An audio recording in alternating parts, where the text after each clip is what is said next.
Good morning बच्चों। देखिए, हमने कबीरदास जी की साखियां पढ़ी। आज हम अगला चैप्टर ललतेत जी का वाक पढ़ेंगे। तो देखिए, कश्मीरी भाषा की लोकप्रिय संत कवयित्री ललतेत का जन्म सन 1320 के लगभग कश्मीर स्थित पामपोर के सिमपुरा गांव में हुआ था। उनके जीवन के बारे में प्रामाणिक जानकारी नहीं मिलती। ललदेद को ललेश्वरी, लला, लल योगेश्वरी, लला रिफा आदि नामों से भी जाना जाता है। उनका देहांत सन 1391 के आसपास माना जाता है। ललदेद की काव्य शैली को वाक कहा जाता है। जिस तरह हिंदी में कबीर के दोहे, मीरा के पद, तुलसी की चौपाई और रसखान के सवैये होते हैं ना, उसी तरह ललदेद के जो पद हैं, उनकी जो रचनाएं हैं, काव्य शैली है, उनको वाक कहते हैं। अपने वाकों के जरिए उन्होंने जाति और धर्म की संकीर्णताओं से ऊपर उठकर भक्ति के ऐसे रास्ते पे चलने पे जोर दिया जिसका जुड़ाव जीवन से हो। उन्होंने धार्मिक आडंबरों का विरोध किया और प्रेम को सबसे बड़ा मूल्य बताया। लोक जीवन के तत्वों से प्रेरित ललदेद की रचनाओं में तत्कालीन पंडिताऊ भाषा संस्कृत और दरबार के बोझ से दबी फारसी के स्थान पर जनता की सरल भाषा का प्रयोग हुआ है। यही कारण है कि ललदेद की रचनाएं सैकड़ों सालों से कश्मीरी जनता की स्मृति और वाणी में आज भी जीवित हैं। वे आधुनिक कश्मीरी भाषा का प्रमुख स्तंभ मानी जाती है। तो देखो, विद्यार्थियों को भक्ति काल की व्यापक जन चेतना और उसके अखिल भारतीय स्वरूप से परिचित कराने के उद्देश्य से यहाँ ललदेद के 4 वाकों का हिंदी अनुवाद प्रस्तुत किया जा रहा है। पहले वाक में ललदेद ने ईश्वर प्राप्ति के लिए किए जाने वाले अपने प्रयासों की व्यर्थता की चर्चा की है। दूसरे में बाह्य आडंबरों का विरोध किया है और अंतःकरण से संभावी होने पर ही मनुष्य की चेतना व्यापक हो सकती है, ऐसे कहा है। दूसरे शब्दों में, इस माया जाल में कम से कम लिप्त होना चाहिए। तीसरे वाक में कवयित्री के आत्मालोचन की अभिव्यक्ति है। वे अनुभव करती हैं कि भवसागर से पार जाने के लिए सदकर्म ही सहायक होते हैं। भेदभाव का विरोध और ईश्वर की सर्वव्यापकता का बोध चौथे वाक में है। ललदेद ने आत्मज्ञान को ही सच्चा ज्ञान माना है।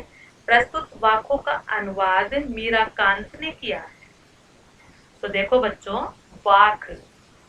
रस्सी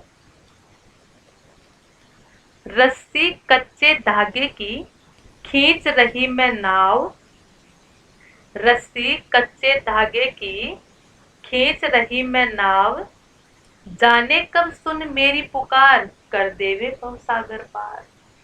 तो देखो, इसमें कवयित्री ने क्या कहा है कि नाव की तुलना है ना अपनी जिंदगी से की है, और वे इसे कच्ची डोरी यानी कि सांसों द्वारा चला रही है।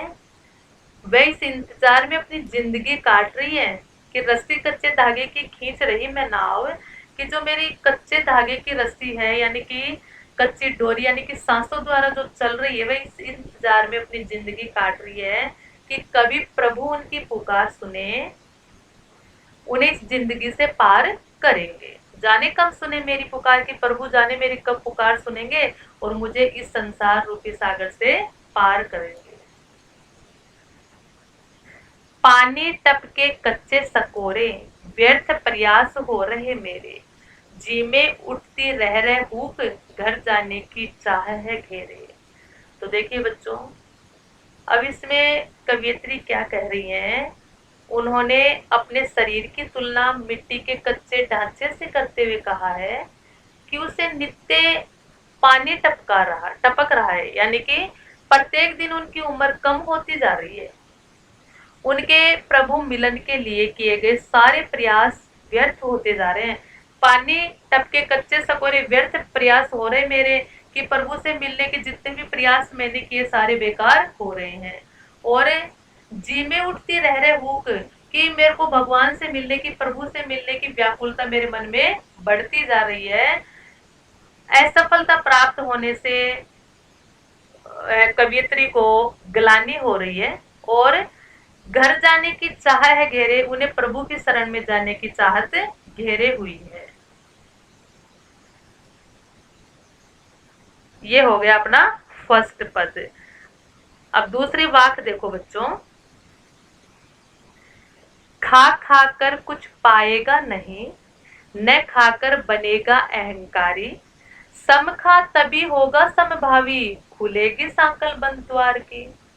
तो देखो इन पंक्तियों में कवियत्री ने क्या कहा है कि जीवन में संतुलनता की महत्व को स्पष्ट किया है कि केवल भोग उपभोग में लिप्त रहने से कुछ हासिल नहीं कर सकते। दिन प्रतिदिन मनुष्य क्या बनता जाता है, स्वार्थी बन जाएगा। जिस दिन है ना उसने स्वार्थ का त्याग कर दिया और त्यागी बन गया तो वह अहंकारी बन जाएगा, जिस कारण उसका विनाश हो जाएगा। तो देखो कवियत्री ने क्या कहा है कि खा खाकर कुछ पाएगा नहीं, न खाकर बनेगा अहंकारी, कि किसी का कुछ हड़प कर तेरे को कुछ नहीं मिलेगा, और अगर कुछ नहीं खाएगा तो अहंकारी बन जाएगा, अहम आ जाएगा, अभिमान आ जाएगा। सम खा तभी होगा संभावी, खुलेगी सांकल बंद द्वार की।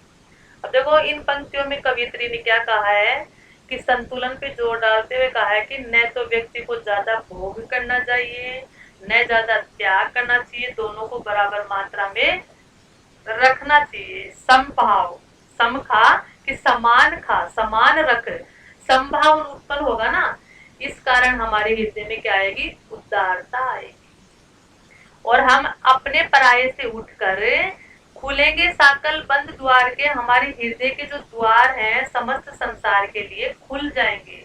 अर्थात हमारे हृदय में जो भेदभाव की जो साकल बंद है वो खुल जाएगी और हमारा मन क्या हो जाएगा, सरल और सीधा बन जाएगा। अब देखो बच्चों आगे तीसरे नंबर का देखिए, आई सीधी राह से गई न सीधी राह, सुषुम सेतु पर खड़ी थी बीत गया दिन आहे, जेब टटोली कोड़ी न पाई, माझी को तू क्या उतराई। तो देखो इन पंक्तियों में कवियत्री ने अपने पश्चाताप को उजागर किया है। क्या किया है, अपने मतलब अपने द्वारा परमात्मा से मिलन के लिए सामान्य भक्ति मार्ग को न अपनाकर हठ योग का सहारा लिया। अर्थात उसने जो भक्ति रूपी सीढ़ी को न चढ़कर कुंडलिनी योग को जागृत करके परमात्मा और अपने बीच सीधे तौर पर सेतु बनाना चाहती थी, परंतु वह अपने इस प्रयास में लगातार असफल होती रही। आई सीधी राह से गई न सीधी राह है कि भगवान से मिलने के लिए सीधी राह आई थी लेकिन सीधी राह गई नहीं, सीधे रास्ते से गई नहीं। तो देखो बच्चों जब उसे अपनी गलती का एहसास हुआ तब तक बहुत देर हो चुकी थी और उसका जीवन क्या हो गया कि समाप्त होने को आया, उसकी मृत्यु करीब थी। जब उसने अपनी जिंदगी का लेखा जोखा किया तो पाया कि वह बहुत दरिद्र है। उसने अपने जीवन में कुछ सफलता नहीं प्राप्त की या कोई पुण्य कर्म नहीं किया और अब उसके पास कुछ करने का समय भी नहीं है। अब तो उसे परमात्मा से मिलान हेतु भक्ति भवसागर के पार जाना ही होगा और पार जाने के लिए परमात्मा जब उसे पार उतराई के रूप में उसे पुण्य कर्म मांगेंगे तो वे उस पर को क्या मुंह दिखाएगी, उन्हें क्या देगी, क्योंकि उसने तो अपनी पूरी जिंदगी ही हठ योग में बिता दी। उसने अपनी जिंदगी में न तो कोई पुण्य कर्म किया है और न ही कोई उदारता दिखाई है। अब कवियत्री अपनी इस अवस्था पर पूर्ण पछतावा कर रही है, पर इससे अब कोई मोल नहीं, क्योंकि जो समय एक बार चला जाता है वो वापस नहीं आता है। अब पछतावे के अलावा वे कुछ कर भी नहीं सकती है। आया समझ में। अब देखो फोर्थ नंबर का देखो बच्चों, थल थल में बसता है शिव ही, भेद न कर क्या हिंदू मुसलमान, ज्ञानी है तो स्वयं को जान, वही है साहिब से पहचान। अब देखो इन पंक्तियों में कवियत्री ने क्या कहा है कि ईश्वर है ना थल थल में बसता शिव ही, कि कण कण में भगवान ईश्वर व्याप्त हैं, बसे हुए हैं। भेद न कर क्या हिंदू मुसलमान, वे सबके हृदय के अंदर मौजूद है, इसलिए हमें किसी भी व्यक्ति से हिंदू मुसलमान जानकर भेदभाव नहीं करना चाहिए। ज्ञानी है तो स्वयं को जान, अगर कोई ज्ञानी है तो उसे स्वयं के अंदर झांक कर अपने आप को जानना चाहिए। वही है साहिब से पहचान, यही ईश्वर से मिलने का एकमात्र साधन है। तो ये हो गए बच्चों, ये आपको समझ में आ गया होगा इसका अर्थ। अब हम इसके देखते हैं, प्रश्न उत्तर देखते हैं। तो देखो पहला क्वेश्चन है हमारा,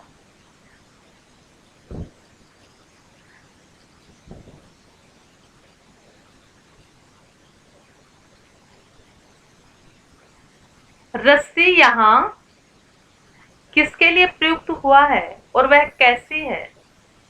तो देखिए बच्चों, रस्सी यहाँ किसके लिए प्रयुक्त हुआ है और वह कैसी है। तो देखो रस्सी यहाँ पर मानव के शरीर के लिए प्रयुक्त हुई है, और ये रस्सी कच्ची तथा नाशवान है, अर्थात ये कब टूट जाए ये कहा नहीं जा सकता है। भक्ति रूपी रस्सी के सहारे कवियत्री ईश्वर तक पहुंचना चाहती है, लेकिन वह माध्यम अभी कमजोर होने से उसे असफलता ही मिल रही है। ये हमारा फर्स्ट क्वेश्चन होता है। अब देखिए नंबर 2, कवियत्री द्वारा मुक्ति के लिए किए जाने वाले प्रयास व्यर्थ क्यों हो रहे हैं। तो देखिए कवियत्री सांसारिकता तथा मोह के बंधनों से मुक्त नहीं हो पा रही है। ऐसे में वे प्रभु भक्ति सच्चे मन से कर नहीं पा रही। जैसे कच्चे मिट्टी के सकोरे में रखा जल ज्यादा देर नहीं ठहर पाता, उसी प्रकार कवियत्री के प्रयास अभी कच्चे हैं, इसलिए उसके द्वारा मुक्ति के प्रयास भी विफल होते जा रहे हैं। अब नंबर 3 देखो बच्चों, कवियत्री का घर जाने की चाहत से क्या तात्पर्य है। कवियत्री का घर जाने की चाहत से तात्पर्य है प्रभु से मिलना, ईश्वर से मिलना, भगवान से मिलना चाहती है वो। कवियत्री इस भवसागर को पार करके अपने परमात्मा की शरण में जाना चाहती है, अर्थात आत्मा परमात्मा से मिलना चाहती है। वह सांसारिक माया मोह में भटकना नहीं चाहती है। ये हो गया हमारा थर्ड क्वेश्चन। अब देखिए 4 नंबर का क्वेश्चन है, भाव स्पष्ट कीजिए। भाव स्पष्ट कीजिए का क्या है कि जब कि जेब टटोली कोड़ी न पाई, इसका हमें भाव स्पष्ट करना है। तो देखो कवियत्री कहती हैं कि इस संसार में आकर वह सांसारिकता में उलझ कर रह गई, और जब अंत समय आया और जेब टटोली अर्थात आत्मनिरीक्षण किया तो उसे कुछ भी हासिल नहीं हुआ। अब उसे चिंता सता रही है कि भवसागर पार करने वाला मांझी अर्थात ईश्वर को उतराई के रूप में वो क्या देगी, क्योंकि उसकी जेब तो क्या है, खाली है, एक भी कौड़ी उस जेब में नहीं है। अब देखो ख देखो इसका 4th का, खा खाकर कुछ पाएगा नहीं, न खाकर बनेगा अहंकारी। तो देखो प्रस्तुत पंक्तियों में कवियत्री मनुष्य को ईश्वर प्राप्ति के लिए मध्यम मार्ग अपनाने को कह रही है। कवियत्री क्या कहती है कि मनुष्य को भोग विलास में पड़कर कुछ भी प्राप्त होने वाला नहीं है। मनुष्य जब सांसारिक भोगों को पूरी तरह से त्याग देता है तब उसके मन में अहंकार की भावना पैदा हो जाती है। अतः अहंकार रहित होकर माया मोह से विरक्त रहते हुए ईश्वर प्राप्ति का प्रयास करना चाहिए। अब देखो 5 नंबर का देखिए, बंद द्वार की सांकल खोलने के लिए ललदेव ने क्या उपाय सुझाया है। तो देखो बच्चों इसका आंसर है कि बंद द्वार की सांकल खोलने के लिए ललदेव ने उपाय सुझाया है कि भोग विलास और त्याग के बीच संतुलन बनाए रखना चाहिए। मनुष्य को सांसारिक विषयों में न तो अधिक लिप्त होना चाहिए और न ही उसे विरक्त होना चाहिए। अज्ञान ही बंद द्वार की सांकल है। अंतः बाह्य इंद्रियों पर नियंत्रण रखने से हमें क्या मिल सकती है? मुक्ति मिल सकती है। हमारे बंद द्वार की साकल खुल सकती है। ये है 5 का। अब देखो 6 नंबर का देखिए।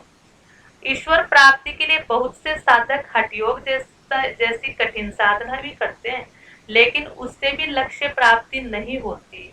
यह भाव किन पंक्तियों में व्यक्त हुआ है? तो वो पंक्ति बतानी है। तो देखो वो पंक्ति थी ना, आई सीधी राह से गई न सीधी राह, सुसुम सेतु पर खड़ी थी बीत गया दिन आहे, जेठ टटोली कोड़ी न पाई माझी को तू क्या उतराई। उपयुक्त भाव इन पंक्तियों में ही व्यक्त हुआ है। अब देखो ज्ञानी से कवियत्री का क्या अभिप्राय है? तो देखो बच्चों, ज्ञानी से कवियत्री का अभिप्राय है जिसने आत्मा और परमात्मा के संबंध को जान लिया हो। कवियत्री के अनुसार ईश्वर का निवास तो हर एक कण कण में है, परंतु मनुष्य से धर्म में विभाजित करके मंदिर और मस्जिद में खोजता फिरता रहता है। वास्तविक ज्ञानी तो कौन है? जो अपने अंतःकरण में ईश्वर को पा लेता है, जो मन में ईश्वर को खोज कर लेता है ना, वो ही सच्चे रूप में क्या है? ज्ञानी है। अब देखो रचना और अभिव्यक्ति का देखो कि हमारे संतों, भक्तों और महापुरुषों ने बार बार चेताया है कि मनुष्य में परस्पर किसी भी प्रकार का कोई भेदभाव नहीं होता, लेकिन आज भी हमारे समाज में भेदभाव दिखाई देता है। आपकी दृष्टि में इस कारण देश और समाज को क्या हानि हो रही है? तो देखो बच्चों, जब मनुष्य किसी भी प्रकार का कोई भेदभाव करता है तो समाज में देखो हिंदू मुस्लिम का झगड़ा इसी भेदभाव की उपज होता है, जिसके परिणाम स्वरूप भारत पाकिस्तान 2 देश बने। भेदभाव के कारण ही उच्च और निम्न वर्ग में सामंजस्य स्थापित नहीं हो पाता। पर्वों के समय, कोई त्योहारों के समय अनायास झगड़े की स्थिति इस भेदभाव के कारण ही उत्पन्न हो जाती है। आपसी भेदभाव के कारण ही एक वर्ग दूसरे वर्ग को संदेह और अविश्वास की दृष्टि से देखता है। भेदभाव की उपज से अलगाववाद, उग्रवाद, आतंकवाद जैसी सामाजिक समस्याएं पैदा होती हैं। अब 8वें का ख देखो, आपसी भेदभाव को मिटाने के लिए अपने सुझाव दीजिए। तो देखो